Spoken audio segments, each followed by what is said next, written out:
Assalomu alaykum onlayn reklama a'zolari. Sizlar bilan g'ayyibona yana bir bora uchrashib turganimdan nihoyatda xursandman.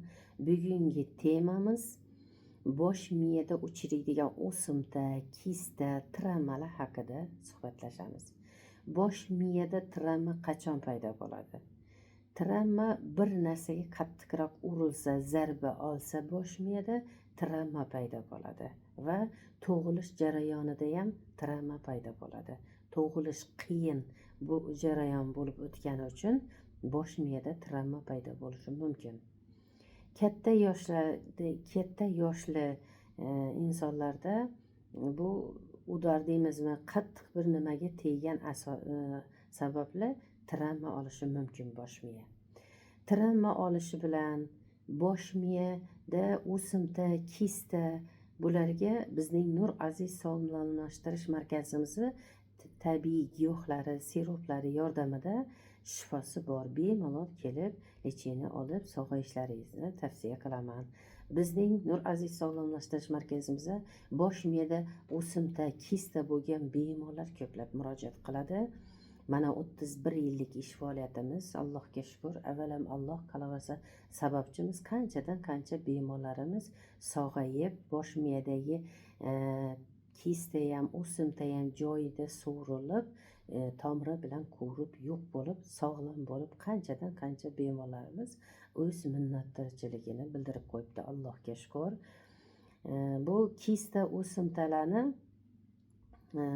bizning Nur Aziz sog'lomlashtirish markazimizda tabiiy giyohlari, malham siroplari yordamida joyida tomiri bilan ko'rib yo'q bo'ladi. Shunaqa bemorlar uchraydi. Men qayta davolandim, lecheni oldim, sog'aymayapman. Shunga sizga murojaat qilib keldim. Yoki meni qudam yaxshi bo'pti, sizda davolanib, yoki uzoqroq tanishimiz davolanibdi, yaxshi bo'pti, men ham ixlos qilib keldim degan bemorlar ko'plab uchraydi.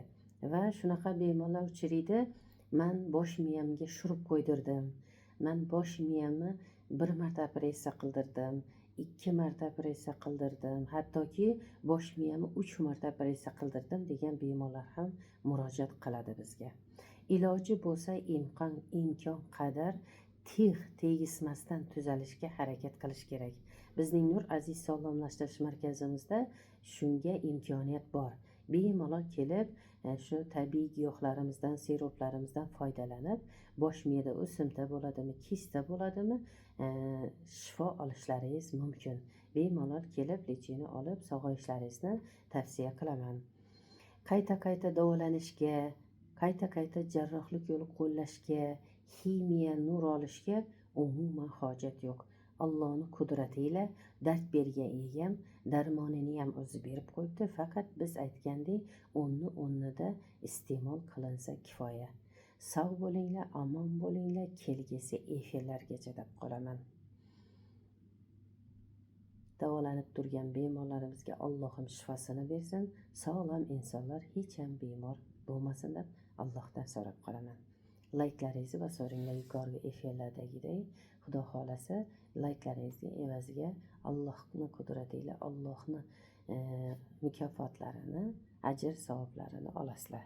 Sog' bo'linglar, omon bo'linglar, kelgusi efirlargacha.